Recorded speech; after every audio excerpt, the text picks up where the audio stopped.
Hello दोस्तों, geometry का ये तीसरा क्लास है। हम लोग पॉइंट, लाइंस और एंगल्स को कवर कर रहे हैं। पिछले दो क्लास में हम लोग पॉइंट और लाइन के बारे में विस्तार से जाने हैं। इस क्लास में हम लोग एंगल के बारे में पूरे विस्तार से जानेंगे। तो हम लोग सबसे पहले यहाँ समझ लेते हैं कि एंगल यानी कोण होते क्या है। कहेंगे व्हेन टू रे originate from the same end point, then an angle is formed। जब दो रे एक ही इंड पॉइंट से, दोनों अपने अपने इंड पॉइंट से ओरिजिनेट करे, तब वहाँ एक एंगल फॉर्म्ड होता है। दूसरे शब्दों में हम लोग कहे inclinations of two lines is called angle. The rays making an angle are called the arms of the angle and the end point is called the vertex of the angle। यहाँ पे हम लोग आर्म्स, वर्टेक्स, रेज इन सब के बारे में चर्चा किए हैं। आइए हम लोग फिगर के माध्यम से समझते हैं कि ये होते क्या है। तो ये हमारा रे हुई और यहाँ से एक ए रे हुई, दो रे हुआ। तो इस रे का इंड पॉइंट और इस रे का इंड पॉइंट ये दोनों मिले तो यहाँ पे हमारा एंगल फॉर्म्ड हुआ, एंगल फॉर्म्ड हुआ। और ए रे और ए रे दोनों जब मिले तो यह एंगल का आर्म्स कहलाएंगे। ये दोनों एंगल का आर्म्स हुए और इस दोनों रे का एंड पॉइंट जहां मिले हैं इसको हम लोग वर्टेक्स कहते हैं। तो आई थिंक आप लोग को आर्म्स, वर्टेक्स और एंगल के बारे में समझ में आ गई होगी। जैसे कि हमने फिगर में बताया है उसी चीज़ को यहाँ पे दर्शाया गया है कि ये जो हमारा है वर्टेक्स हो गया और रे ए बी जो है, या आप ए सी भी देख सकते हैं, ए बी ए वाला पोर्शंस और ए सी ए वाला रे, और ए बी जो है हमारा ए वाला रे है, यह हमारा आर्म्स कहलाएगा। एंगल को हम डिनोट इस तरह भी करते हैं। अगर तीन पॉइंट आप दिए हैं ए बी सी तो इसको एंगल जो हमारा होता है उसको हम बीच में लिखते हैं इस तरह से, एंगल बी ए सी, या इसको आप आगे लिख सकते हैं एंगल सी ए बी। लेकिन ध्यान देने वाली बात है कि जो एंगल हमारा है उसको हम बीच में लिखेंगे उस लेटर को, या आप सिंपली उस एंगल को इस तरह से लिख सकते हैं एंगल ए। ठीक है। और एंगल को हम लोग जो मेजर करते हैं वह डिग्री में होता है और इसको हम लोग इस तरह से सूचित करते हैं, छोटा सा दशमलव से, यानी जीरो, छोटा सा जीरो होता है। अब हम लोग जान लेते हैं कि एंगल्स के टाइप्स कितने होते हैं और उसके क्या क्या कॉन्सेप्ट्स है।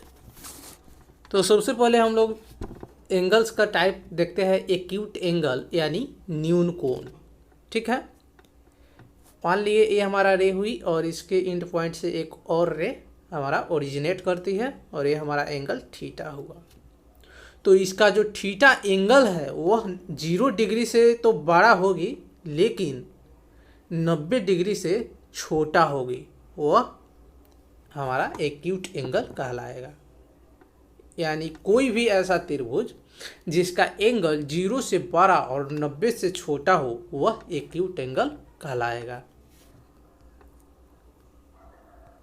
अब हम लोग जान लेते हैं राइट एंगल यानी समकोण क्या होते हैं। यानी जिस त्रिभुज का जो एंगल्स है वह 90 डिग्री हो वह राइट एंगल कहलाता है। यानी एक रे पर दूसरा रे उसका परपेंडिकुलर होगा। इसका थीटा जो है राइट एंगल का 90 डिग्री का होता है, यानी समकोण त्रिभुज एंगल। अब अगला एंगल हम लोग देख लेते हैं, ऑब्ट्यूस एंगल का हिंदी होता है अधिक कोण। यानी जिस त्रिभुज का एंगल 90 से बड़ा और 180 डिग्री से छोटा हो, ठीक है, वह हमारा ऑब्ट्यूस एंगल कहलाता है। अब हमारा नेक्स्ट एंगल है स्ट्रेट और लाइन एंगल यानी रेखा कोण या सरल कोण। ठीक है। एक हमारा ए रे हुई और यहाँ से इसके इंड पॉइंट से एक रे और जुटी, यह स्ट्रेच है। यहाँ पे एक एंगल बनी, यह जो एंगल बनेगी 180 डिग्री का बनेगी, तो जिसका थीटा 180 डिग्री हो, ठीक है, वह स्ट्रेट एंगल या लाइन एंगल कहलाएगा, या 2 इंटू राइट एंगल यानी समकोण एंगल का दुगुना हो वह स्ट्रेट एंगल कहलाएगा। आई थिंक आपको ये 4 एंगल्स जो हम बताए यह क्लियर हो गई होगी। अब हमारा अगला एंगल जो है वह है रिफ्लेक्स एंगल यानी बृहत कोण। तो जिस त्रिभुज का एंगल जो है वह 180 से बड़ा और 360 से छोटा हो, ठीक है, वह रिफ्लेक्स एंगल कहलाता है। अब हमारा अगला एंगल है कंप्लीट एंगल यानी संपूर्ण कोण, यानी जिस त्रिभुज का एंगल जो है 360 हो वह समकोण कहलाता है। यानी मान लीजिए इसी पे एक और रे हुई, यहाँ ये 360 डिग्री का बनेगी, 360 डिग्री का जो एंगल है यह हमारा समकोण यानी संपूर्ण यानी कंप्लीट एंगल कहलाता है।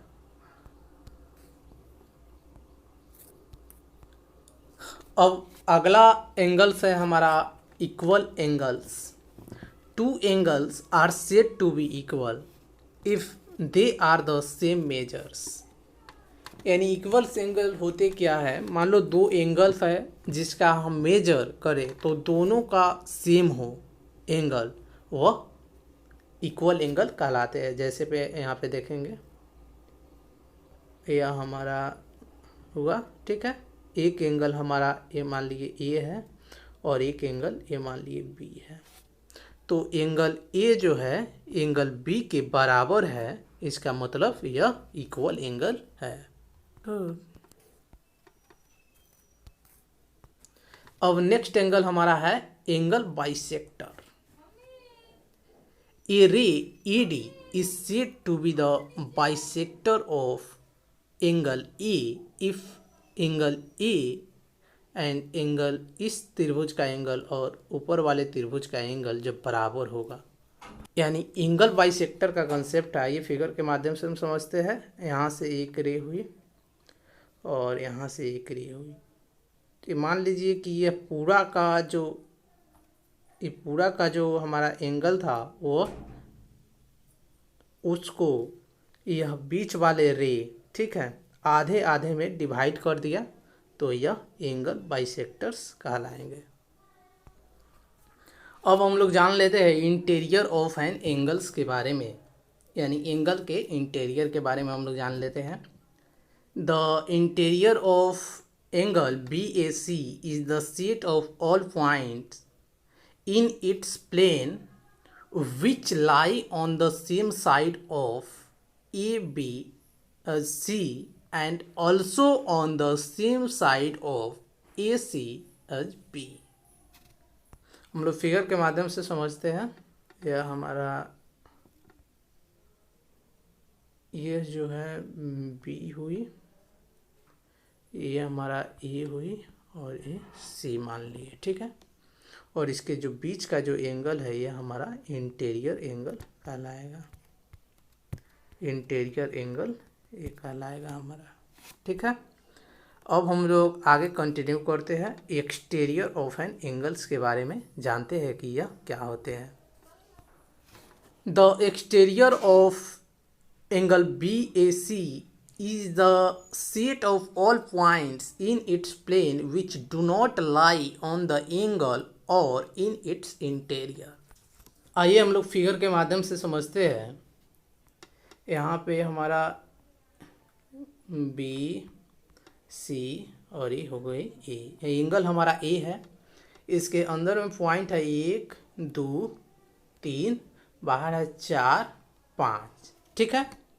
तो हमारा 1 2 3 जो ये हमारा पॉइंट है यह एंगल ए का इंटीरियर कहलाएगा, ठीक है।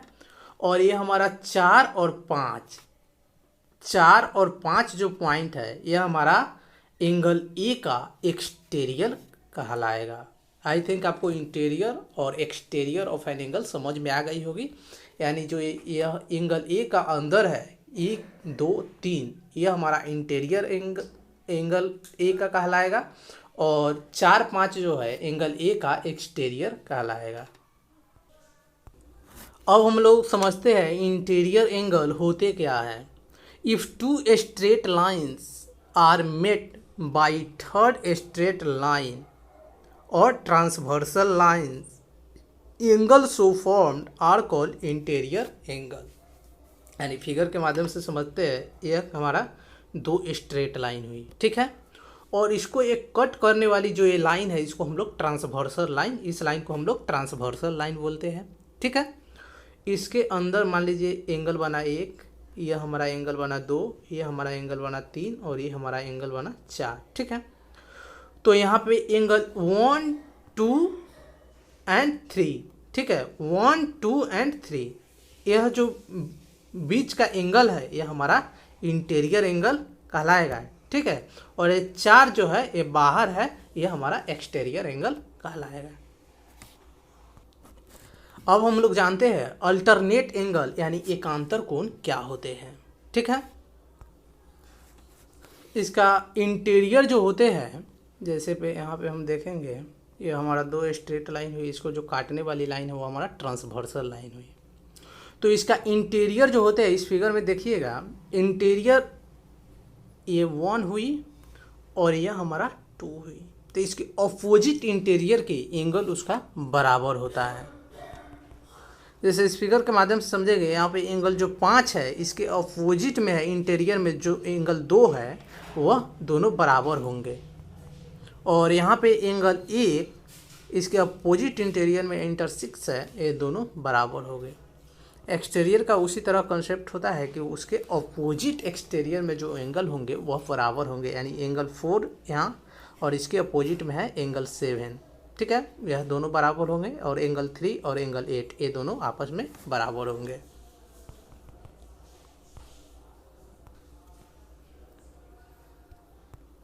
अब हम लोग जान लेते हैं को इंटीरियर एंगल यानी सह आंतरिक कोण के बारे में। यानी जिस एंगल का जो सम है, ठीक है, एंगल का सम 180 डिग्री होगा, वह को इंटीरियर एंगल होगा। इस फिगर के माध्यम से समझेंगे आप, एंगल 1 और एंगल 5 इन दोनों का सम, ठीक है, अगर 180 हुई तो को इंटीरियर एंगल होगी, और एंगल ए 2 है और एंगल ए 6 है, इस दोनों का जो सम होगी वह 180 डिग्री होगी। अब हमारा क्रोस्पोंडिंग एंगल्स यानी संगत कोण होते क्या है। तो क्रोस्पोंडिंग एंगल में जो होते हैं हमारे एंगल 1 एंगल 8 के बराबर होते हैं। फिगर के माध्यम से आप यहाँ पे देखेंगे, एंगल 1 जो है एंगल 8 के बराबर होंगे, और एंगल 2 जो है एंगल 7 के बराबर होंगे, और एंगल 4 जो है एंगल 4 एंगल 5 के बराबर होंगे, और एंगल 3 जो है एंगल 6 के बराबर होंगे। यानी अपने सामने वाले में ही, ठीक है, एक एक्सटीरियर और एक इंटीरियर दोनों का एंगल्स आपस में बराबर होते हैं। अब हमारा है वर्टिकली अपोजिट एंगल्स यानी शीर्षाभिमुख कोण। इसको हम लोग फिगर के माध्यम से समझते हैं वर्टिकली, ठीक है। इस फिगर में देखेंगे जो एंगल 1 जो है एंगल 3 के बराबर होंगे, एंगल 6 जो है एंगल 8 के बराबर होंगे, एंगल 7 जो है एंगल 5 के बराबर होंगे, और एंगल 4 जो है एंगल 2 के बराबर होंगे। यानी नाम से ही क्लियर होता है कि वर्टिकली अपोजिट एंगल जो है इन दोनों का सेम होता है, ठीक है। और हमारा अगला एंगल जो है वो है कॉम्प्लीमेंट्री एंगल्स यानी कोटिपूरक कोण। Sum of their measure is 19 degree angle that add up to 90 degree. यानी कॉम्प्लीमेंट्री एंगल्स का दोनों एंगल का जो सम होंगे वह 90 डिग्री होंगे। यह हमारा मान लीजिए एंगल ए है, ये हमारा एंगल बी है, ठीक है। तो angle a plus angle b का जो सम होगा वो इज इक्वल टू होगा 90 डिग्री के। यह हमारा कॉम्प्लीमेंट्री एंगल कहलाता है। अब नेक्स्ट एंगल जो है वह है सप्लीमेंट्री एंगल यानी समपूरक कोण। Angle that add up to 180 degree. यानी सप्लीमेंट्री एंगल यानी समपूरक कोण में दोनों एंगल्स का जो योग है वह 180 डिग्री होनी चाहिए। जैसे एक स्ट्रेट एंगल हुई, लाइन हुई, और इस पे हमारा जो एंगल फॉर्म्ड होता है, मान लीजिए एंगल ए है, ये एंगल हमारा बी है, तो एंगल ए अब प्लस एंगल बी का जो ऐड होगा हमारा यह 180 डिग्री होता है। ठीक है। और मान लीजिए किसी भी एंगल का अगर सप्लीमेंट्री एंगल निकालने के लिए कहे, यानी कहे कि 50 का आप सप्लीमेंट्री एंगल निकाल के दिखाइए, तो इसको हम इस तरह से निकालेंगे 180 डिग्री माइनस 50 डिग्री आप करिएगा तो आएगी 130 डिग्री। यह हमारा एंगल 50 का जो है सप्लीमेंट्री 130 डिग्री होता है।